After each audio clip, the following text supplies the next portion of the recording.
아멘.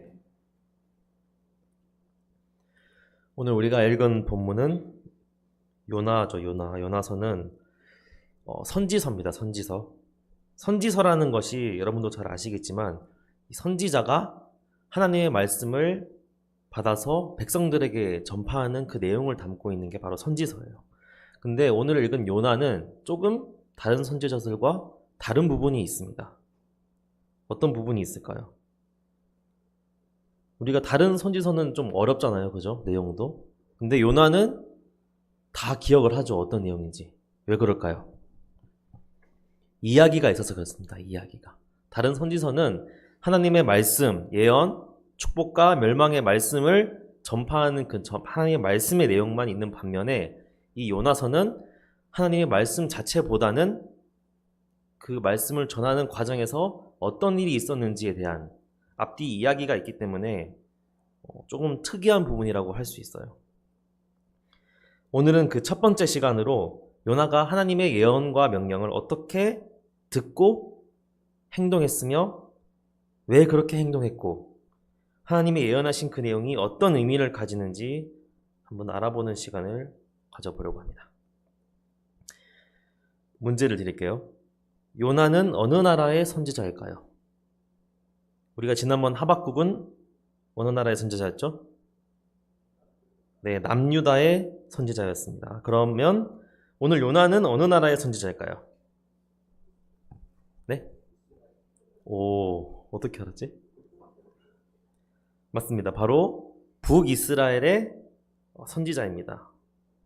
지난번 말씀에서도 여러 번 말씀드렸지만 이 이스라엘은 솔로몬 이후에 두 개로 나눠져 있었어요. 우리 남한과 북한처럼 남쪽에는 남유다, 그리고 북쪽에는 북이스라엘, 이렇게 두 개의 나라로 나눠져 있었습니다. 그런데 오늘 이 요나는 바로 이 북쪽에 있는 북이스라엘의 선지자예요. 북이스라엘을 지난번에 멸망하지 않았나? 그죠? 네, 그 전의 이야기입니다. 멸망하기 전에 이야기가 바로 이 요나의 이야기예요. 이 요나 선지자가 활동했던 시기를 보니까 대략적으로 기원 전, 그러니까 예수님이 오시기 전 793년에서 750년 정도에 활동했다라고 추정하고 있습니다. 잘 감이 안 오시겠죠? 이 시기에 활동했던 또 다른 선지자 이름을 찾아보니까 아모스, 호세아 이런 사람들이 같은 시기에 활동을 했다고 해요. 우리가 지난번에 살펴본 하박국은 이보다 150년 정도 뒤에 활동했던 선지자입니다. 그러니까 우리가 배웠던 그 북이스라엘이 망하고 하박국이 활동했던 그 한 100에서 150년 전 이야기가 오늘 요나의 이야기가 되는 거죠. 오늘 본문을 보면 이 하나님이 요나에게 말씀하시는 부분이 나오는데 굉장히 간단합니다. 뭐라고 나오냐면 니느웨라는 성에 가서 하나님의 심판을 전하라. 이게 끝이에요. 뭐 어떻게 하라는 것도 없고 그냥 그렇게만 나와 있습니다. 물론 더 자세히 말씀하셨을 수도 있고 근데 오늘 요나서에는 기록되지 않아 있어요. 그냥 니느웨라는 성에 가서 하나님이 심판하실 것을 전하라는 게 이 요나의 임무였습니다. 간단하죠? 근데 간단했으면 요나서는 안 쓰여졌겠죠, 아마. 요나가 돌발 행동을 합니다. 3절에 뭐라고 나왔냐면 그러나 그러나라는 단어가 나옵니다. 무슨 뜻이죠? 당연히 하나님의 말씀을 받고 그대로 행동하고 말씀을 전해야 될 선지자가 하나님이 말씀하셨는데 그러나 안 했다. 이런 내용이 나오고 있다는 거예요. 다른 어떤 선지서를 봐도 이렇게 행동한 선지자가 없어요. 그죠? 보통은 하나님의 뜻대로 하다가 아니면 하나님의 뜻을 전하다가 핍박을 받거나 자기 백성에게도 핍박을 받는 경우는 많아요. 근데 선지자가 하나님 말씀하셨는데 그러나 하지 않았다. 이런 내용은 요나가 정말 특이한 경우라는 것을 알 수 있습니다. 2절에 보면 그러나 요나가 여호와의 낯을 피하려고 라고 나와 있어요. 이게 무슨 말이냐? 선지자로서의 사명을 저버리고 하나님과의 관계를 저버리고 불순종하겠다는 의미를 담고 있는 것입니다. 그렇다면 문제는 왜 그랬냐는 거예요. 왜? 선지자로서 마땅히 해야 될 일인데 왜 하나님이 하신 말씀을 저버리고 다른 생각을 하게 되었느냐? 라는 것을 알기 위해서는 이 당시의 시대적인 배경을 조금 알아봐야 돼요. 근데 사실 우리가 하박국을 공부하면서 어느 정도 알고 있어요. 한번 복습을 해보겠습니다. 요나가 어느 나라 선지자였죠? 북이스라엘이었습니다. 북이스라엘. 근데 우리가 하박국서 배울 때에는 북이스라엘이 이미 망하고 없었잖아요. 근데 이 당시에 북이스라엘은 나름 잘 나가고 있었어요. 자료에 따르면 당시 북이스라엘은 이 다윗과 솔로몬 시대가 가장 전성기였거든요. 그 이후에 가장 부흥했던 시기다 이렇게 기록되어 있습니다. 그러니까 요나가 이 활동했던 이 시기에는 북이스라엘이 좀 잘 나갔던 거예요. 근데 이 요나서의 주 무대가 되는 니느웨라는 성이 있습니다. 니느웨. 이 니느웨가 어느 나라의 수도였는지 기억하시나요? 네, 맞습니다. 아수르. 그 아수르의 수도가 바로 이 니느웨예요. 아수르가 뭐죠? 150년 정도 뒤에 이 북이스라엘을 멸망시킬 그 나라죠. 근데 그렇게 강해질 나라가 이때에는 좀 세력이 약했다고 해요. 왜냐하면 다른 나라, 그 서쪽, 북서쪽에 있는 아라랏이라고 하는 나라랑 오랫동안 전쟁을 하고 있으니까 너무 세력이 약해지고 있었고, 또 설상가상으로 전염병이 한번 돌았다고 합니다. 아수르에. 그러니까 또 많은 사람들이 죽었겠죠. 이렇게 아수르가 잠깐 약해진 틈을 타서 북이스라엘이 오히려 반대로 성장을 할 수가 있었던 거예요. 그런데도 이 아수르라는 나라는 이 북이스라엘 백성에게 큰 위협이 지속적으로 되고 있었습니다. 그러니까 예전부터 계속 우리를 괴롭힌 원수였던 거예요. 아수르라는 나라가. 게다가 이 이스라엘 사람이 선민의식에 강하지 않습니까? 우리는 하나님이 선택하신 민족이다. 이런 그 선입견이 강했기 때문에 아수르라는 나라는 이스라엘 백성에게는 이방신을 섬기는 우상 숭배하는 몰상식한 민족이다. 이런 인식이 강했던 거예요. 그러니까 제가 생각해보니까 마치 우리나라 예전에 우리나라가 오랑캐를 보는 거랑 비슷한 시선으로 아수르를 바라봤을 거라고 저는 생각을 합니다. 이런 상황 가운데서, 이러한 배경 가운데서 하나님께서 이 오랑캐 아수르의 민족에게 아수르의 수도인 니느웨 성에 가서 하나님의 심판을 전하라 라고 요나에게 명령하신 거예요. 자, 이 말씀을 들은, 이 명령을 들은 요나가 어땠을까요? 여러분이 요나라면 어떠셨을 것 같아요? 한편으로는 신났을 거예요. 왜냐? 드디어 저 오랑캐 민족이, 아니 아수르 민족이 심판당하는구나. 우리를 그렇게 괴롭히던 저 민족이 심판당하는구나. 너네 이제 큰일 났다. 하나님이 얼마나 무서우신 분인데 아마 어린아이 한 명도 남기지 않고 다 죽이실 거고, 벽돌 위에 벽돌 하나 남기지 않고, 이건 성경에 나온 표현입니다. 너무 다 무너져서 벽돌 위에 벽돌도 남기지 않고 다 멸망시키실 것이다. 그동안 다른 우상 섬기면서 악독하게 살더니 드디어 정의의 심판을 받는구나. 잘 가라 하고 통쾌한 마음을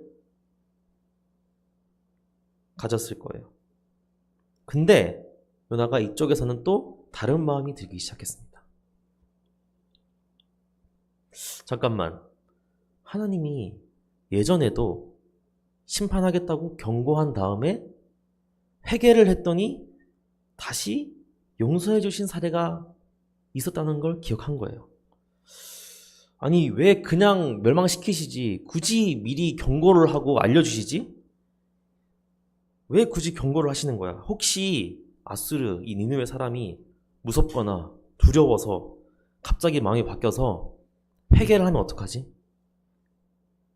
잘못했다고 하나님께 용서를 빌면 어떡하지? 그럼 하나님이 화를 푸시고 용서해 주시는 거 아니야? 이런 불안한 마음이 한쪽에 생기기 시작했던 거예요.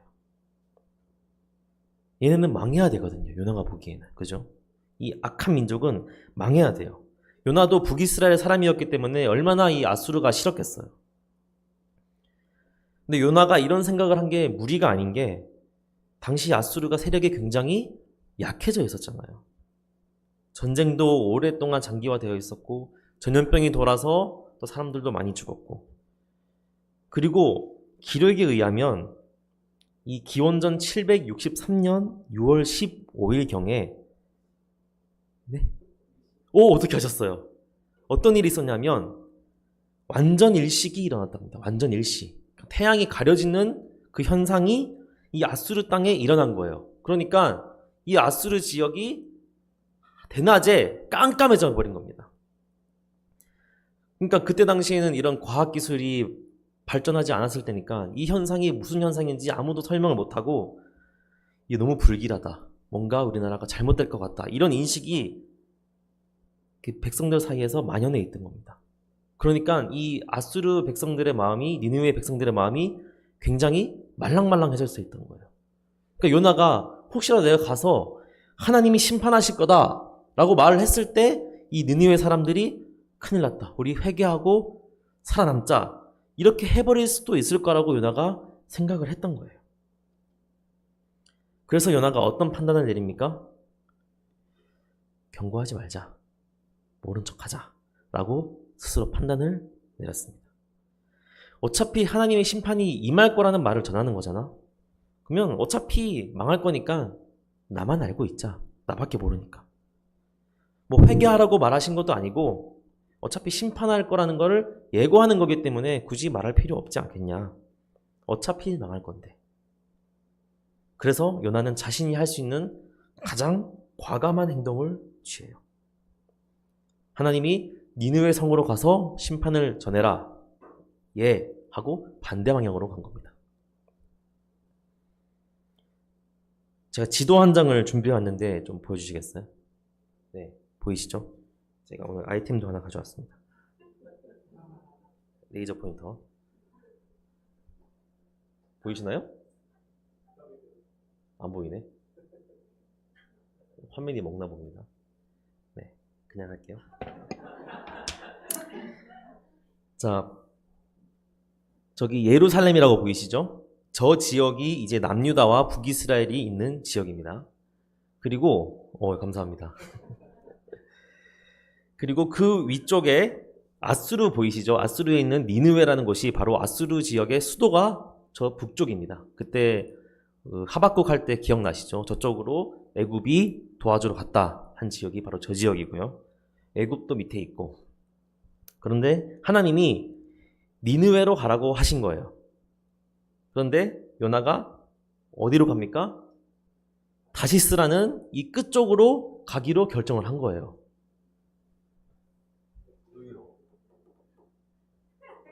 여기로 가라고 하셨는데 여기로 가기로 한 겁니다. 완전히 반대 거리죠. 그런데 그냥 간 게 아니고 저기는 배를 타고 가야 돼서 욥바라고 하는 항구로 갔어요. 욥바 보이시죠? 근데 보니까 이 예루살렘에서 욥바까지 한 45km 정도 떨어져 있습니다. 45km면 여기서 인천공항까지가 45km가 안 돼요. 그러니까 굳이 다시스로 가기 위해서 그 먼 길을 갔다는 겁니다.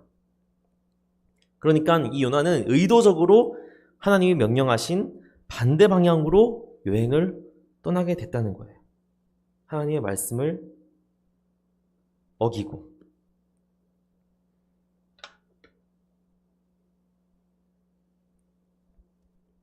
네, 지도는 끝났습니다, 이제.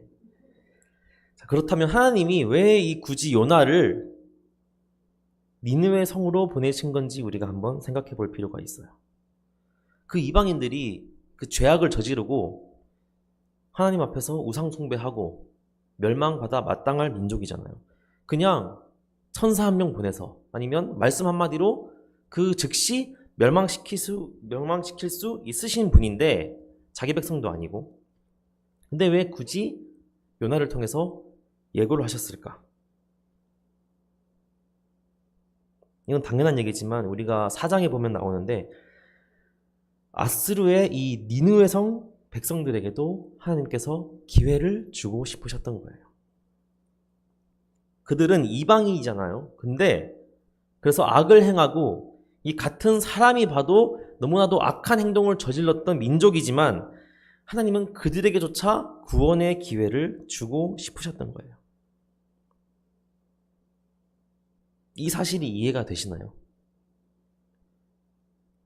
제가 한번 비유를 해볼게요. 요즘에 그 강력 범죄들이 너무나 많이 뉴스에 보도되고 있습니다.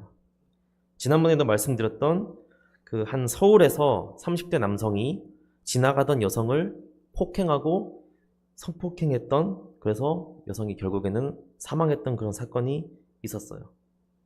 그래서 나중에 밝혀진 사실을 보니까 이 남성은 범죄를 계획적으로 준비를 했습니다.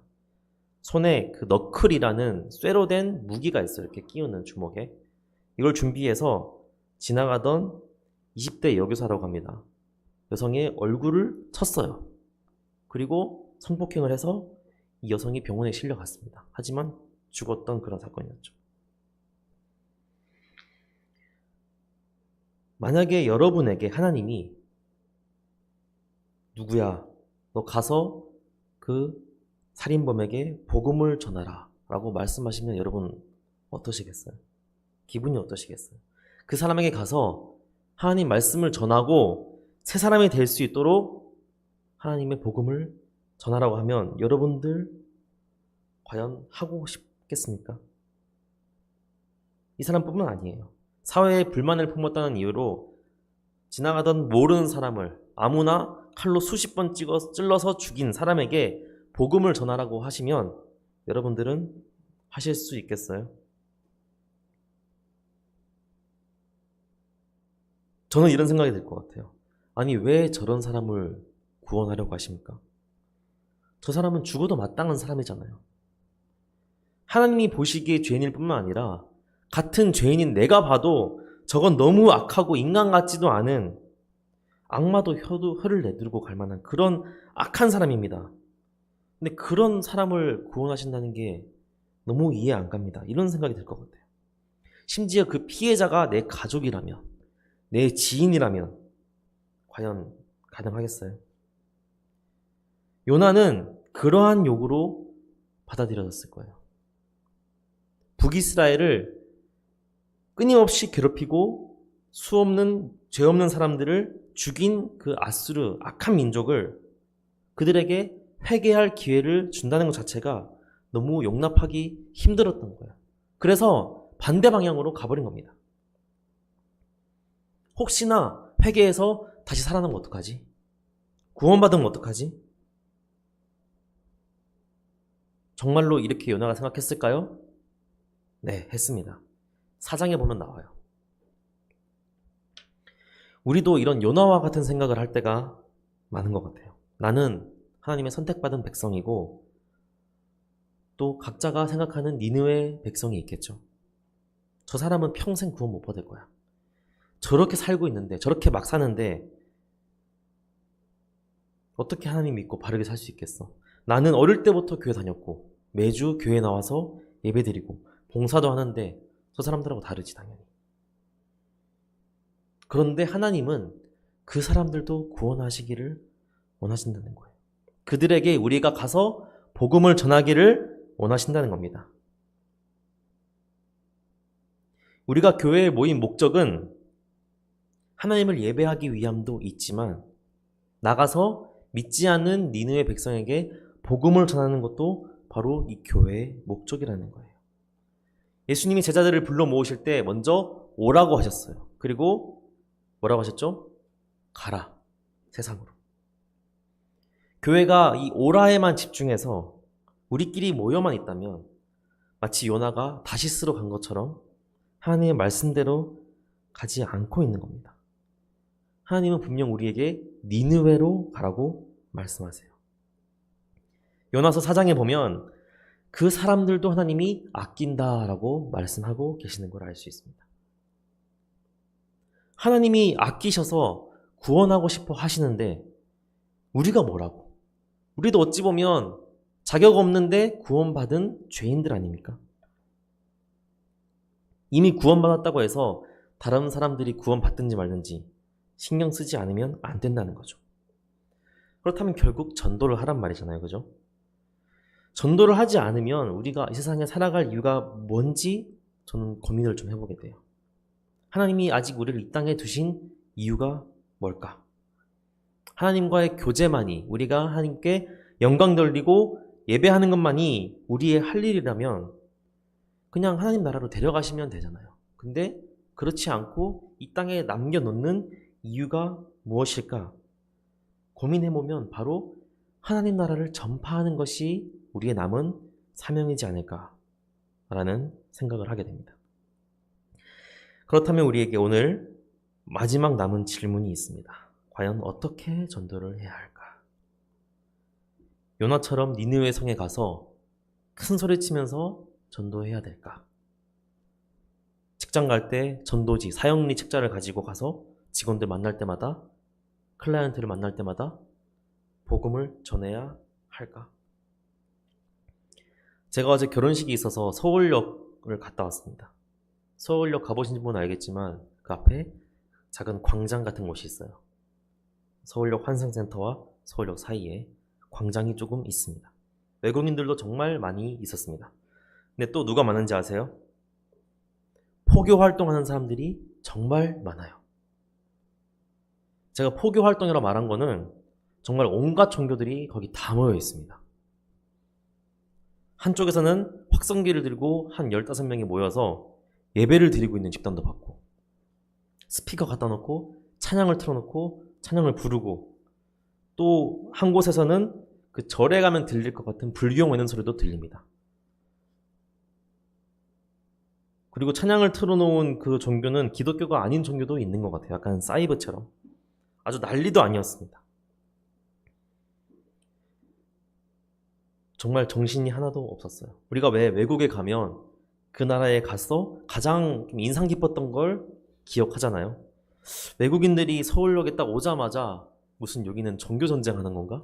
하는 생각이 들 정도로 정말 복잡했습니다. 물론 제가 거기서 전도하시는 우리 기독교인 분들을 비하하거나 그 방법이 잘못됐다고 말하고 싶은 건 아니에요.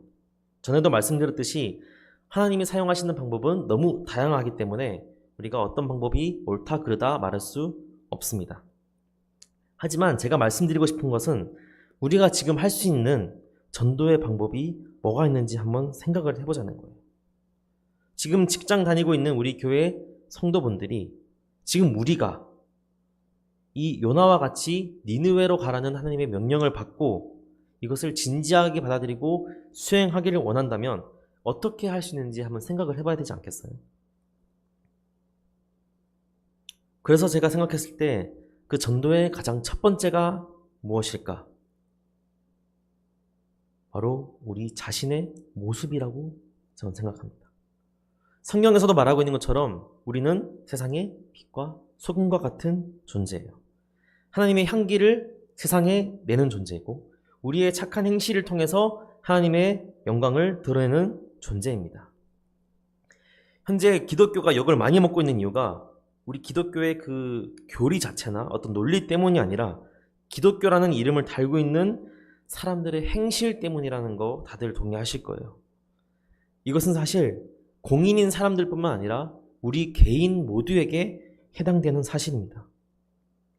우리가 삶에서 하나님의 자녀다운 모습을 보여주지 못한다면 오히려 믿지 않는 사람들보다 더 인내하지 못하고 용서하지 못하고 배려하지 못하고 화를 내고 미워하고 시기하고 질투한다면 아무리 좋은 말씀을 전한다고 매일 전한다고 한들 오히려 저주로 들리지 않겠어요? 가장 먼저 우리가 할 수 있는 것은 바로 똑바로 예수님 믿는 겁니다. 바로 신앙생활하고 그 신앙이 삶에서도 보여지는 삶이어야 합니다. 우리가 삶으로의 예배라고 하죠. 삶으로의 예배가 뭡니까? 하나님께서 우리에게 맡겨주신 그 삶이 있잖아요. 각자의 삶이 있는데 그 직장인으로서의 삶, 자영업자로서의 삶, 사업가로서의 삶, 선생님으로서의 삶, 복지사로서의 삶, 부모로서의, 배우자로서의, 파트너로서의 각자에게 맡겨진 삶이 있단 말이에요. 그 맡겨진 역할에 최선을 다해 살아가는 것, 그것이 1번입니다. 그것이 우선인 거예요. 왜냐하면 그 삶은 내가 선택한 것 같지만 결국에는 하나님께서 우리에게 각자에게 맡겨주신 삶이기 때문이에요. 그 맡겨주신 삶에는 대충대충 신경도 안 쓰면서 하나님 말씀 전해야겠다라고 하는 것이 얼마나 앞뒤가 맞지 않습니까? 또한 우리의 언행과 행동이 하나님 나라의 자녀답게 주의해야 될 필요가 있어요. 제가 신혼집을 알아보려고 여러 집을 보러 다녔거든요. 주로 이제 빈집을 보여주기보다는 사람이 있을 때 이렇게 와서 보기를 원하더라고요. 그래서 하루 날을 잡고 여러 집을 시간 약속을 정해서 갔습니다. 근데 보다 보니까 조금씩 늦어져서 어떤 집에 7시까지 가기로 했는데 7시에 가기로 했는데 한 7시 반 정도로 늦춰야 될 것 같은 거예요. 그래서 미리 부동산 전화를 해서 우리가 7시까지 가기로 했는데 7시 반까지 좀 가도 되겠냐? 그랬더니 부동산에서 한번 물어보겠다, 세입자한테. 그랬습니다. 전화가 잠시 뒤에 오더니 그 세입자가 아니 7시에 온다고 해놓고서는 7시 반에 오면 어떡하냐 하면서 그 부동산한테 막 화를 냈다는 거예요. 사실 이 집이 세입자가 까다로워서 그 전에도 몇 번 보려고 했는데 못 보고 좀 그런 까다로운 집이었습니다. 그래서 얼마나 대단한 집에 살고 있길래 저렇게 유난을 떠나 꼭 봐야겠다. 너무 좋은 집일 수도 있잖아요. 그래서 서둘러서 겨우 7시 조금 넘어서 도착을 했습니다. 그래서 부동산 업자를 만나니까 세입자가 막 전화로 뭐라 했다는 거예요. 이 부동산 업자한테. 표정이 아줌마가 되게 안 좋았어요. 갑자기 욕을 먹으니까 막 기분이 팍 상했다는 거예요. 그래서 저도 좀 황당했습니다. 물론 이제 시간이 좀 늦어진 건 있지만 아니 보다 보면 늦을 수도 있는 거고 미리 좀 양해를 구하면 정중하게 약속을 늦춰달라고 말했으면 뭐 그럴 수도 있지 않나? 너무 뭐라 하는 거 아닌가? 어쨌든 도착했어요. 집에 들어갔는데 가장 먼저 뭐가 보였는지 아십니까? 벽에 걸려있는 말씀 액자였어요. 말씀 액자. 말씀 액자가 들어가자마자 쫙 보이는 거예요. 그리고 그 세입자 아줌마가 앉아있던 자리에 보니까 성경이 딱 펼쳐져 있고 그 성경을 필사하는 것처럼 공책이 한 권 딱 있었습니다. 그걸 본 뒤로 그 집 구조가 눈에 안 들어오는 거예요. 너무 기가 막힌 거예요. 야, 이 부동산 업자가 교회 다니는지 안 다니는지 모르겠지만 그 모습을 보고 도대체 무슨 생각을 했을까? 근데 그 사람은 본인은 신앙생활 잘한다고 생각했을 거 아니에요. 집에 말씀도 걸어놓고 매일 필사도 하고 뭐 교회 활동 열심히 하겠죠. 근데 막상 자기 주변 사람들한테는 화를 참지 못하고 분노를 표출하고 잘 알지도 못하는 사람에게 역정을 내고, 물론 제가 그 사람의 입장이 아니기 때문에 그 사람의 행동을 함부로 판단할 수 없지만 이러한 모습이 그리 바람직한 모습은 아닐 거라고 말씀을 드리고 싶었던 거예요. 우리 성도 여러분 중에서는 가족 중에서 혼자 교회 다니는 분도 있으실 거고 직장에서 혼자 교회 다니는 분도 있으실 거예요. 그런 분들은 행동 하나하나, 언행 하나하나가 바로 하나님의 모습을 대변하는 것이 되는 것입니다. 우리는 바로 하나님 나라의 대사관으로 이 땅에 파견된 거예요. 우리가 어떻게 행동하냐, 이것이 바로 하나님의 평판이 되는 것입니다. 우리가 정말 제대로 전도를 하고 싶고 하나님 나라에 대해서 잘 전파하고 싶다면 먼저 우리의 삶이 똑바로 사는 삶이 되어야 합니다. 그 첫 번째가 각자에게 주어진 삶을 최선을 다해 사는 것, 그리고 두 번째가 우리의 행동과 언행이 하나님의 자녀다운 행동과 언행이 되어야 한다는 겁니다. 이것이 올바르게 균형이 맞춰질 때 우리 주변 사람들은 우리가 먼저 말하지 않아도 도대체 저 사람이 믿는 하나님은 어떤 사람이길래, 어떤 분이길래 저럴까라고 궁금하게 될 것이고 결국에는 복음을 전하게 될 기회가 오게 될 것이라는 거죠. 사랑하는 성도 여러분, 우리가 전도해야겠다는 것도 알고 또 해야겠다고 다짐할 때도 있습니다. 하지만 생각처럼 쉽지 않은 것은 우리 사회가 정말 급격하게 변했기 때문일 거예요. 이제는 나가서 소리치는 것만으로는 하나님의 복음을 전하는 것이 충분하지 않은 시대가 온 것 같습니다. 이제는 분명 내 주변 사람들에게 하나님의 복음을 전해야 하는 시대가 왔어요. 하지만 말씀을 전하기 전에 먼저 우리의 행동과 우리의 언행, 우리의 성실함과 책임감으로 그들에게 하나님의 모습을 비춰줘야 합니다. 우리가 하나님을 믿는 사람으로서 모범적인 삶을 살고 하나님의 자녀다운 삶을 살아낼 때 그런 우리의 모습을 통해서 하나님이 영광 받으시고 비로소 하나님의 나라가 전파되는 통로가 만들어지게 될 것입니다. 우리 이번 한 주간도 각자의 삶에서 최선을 다하는 성도님들 되시기 바랍니다. 기도하겠습니다. 하나님 감사합니다. 오늘은 요나의 삶을 통해서 우리가 하나님 나라의 말씀을, 복음을 전하는 것에 대해서 우리가 알아보게 되었습니다. 주님, 하나님께서는 분명히 우리에게 니느웨 성으로 가서 하나님의 말씀을 전하라고 명령하셨습니다. 요나에게 말씀하신 것과 같이 우리에게도 세상에 나가서 하나님의 말씀을 전하라고 하셨습니다. 주님, 우리가 이 말씀을 받들고 우리의 행실과 우리의 삶으로 먼저 주님께 예배드리며 그 모습을 통해서 하나님 나라를 전파하는 우리의 삶이 될 수 있도록 인도하여 주시옵소서. 예수님 이름으로 기도드렸습니다. 아멘. 찬양하겠습니다. 우리 서로를 축복하면서